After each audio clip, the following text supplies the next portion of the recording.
ఎవరు కూడా రూపాయి కట్టొద్దు, ప్రజలు ఒక రూపాయి కూడా కట్టొద్దు అని చెప్పేసి ఆ రోజు ప్రజలని మభ్యపెట్టి పక్కదారి పట్టించి ప్రజలను మోసం చేసి మరి రక్త మాంసాలు తింటారా అని చెప్పేసి ఆ రోజు పెద్ద ఎత్తున నిందలు ఇదే నాయకులు మరి ఆ రోజు బీఆర్ఎస్ పార్టీ నాయకుల పైన మా ప్రభుత్వం పైన చేసి సంగతి గుర్తు చేస్తా ఉన్నా.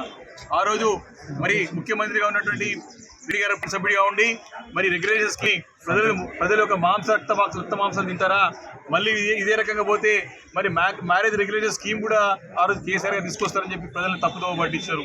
ఇప్పుడున్నటువంటి బట్టి విక్రమార్క గారు ఉప ముఖ్యమంత్రి గారు అయితే ఒక రూపాయి కట్టొద్దు, మేము అధికారంలోకి వచ్చిన తర్వాత ఉచితంగా మీకు ఎలా చేస్తామని చెప్పినారు. కాబట్టి వీరందరూ కూడా ఈరోజు ప్రజలకు సమానం చెప్పాలా, ప్రధానంగా మీ బీఆర్ఎస్ పార్టీని డిమాండ్ చేస్తా ఉన్నాం. మీరిచ్చిన మాట ప్రకారమే, మీరిచ్చిన హామీ ప్రకారమే మరి ఎల్ఆర్ఎస్ని ఉచితంగా చేయాలి.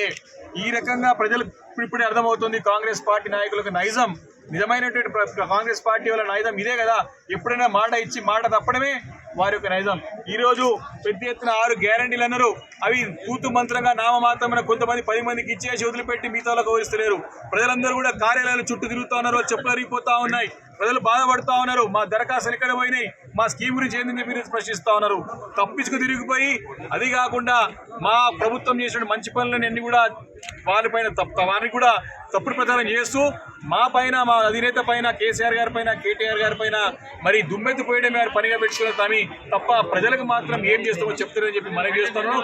కాబట్టి ఎల్ఆర్ఎస్ స్కీమ్ ని మీరిచ్చిన మాట ప్రకారంగా ఖచ్చితంగా ఉచితంగా చేయాలి, లేకపోతే ప్రజల పక్షాన నుండి బీఆర్ఎస్ పార్టీ పోరాటం చేయడానికి సిద్ధంగా ఉందని చెప్పేసి మరొకసారి మనం చేస్తున్నాం.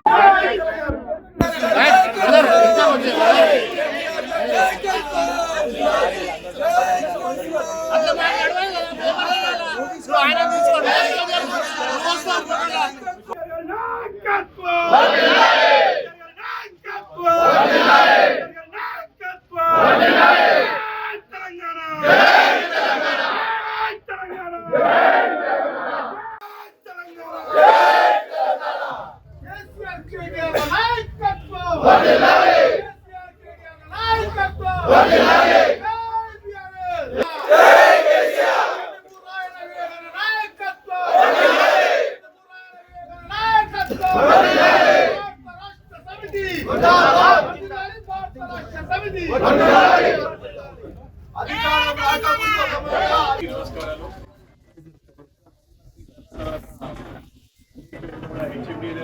కాబట్టి మనందరం అక్కడ పోవాలి కాబట్టి పోవాలి కాబట్టి మాట్లాడుతున్నాం.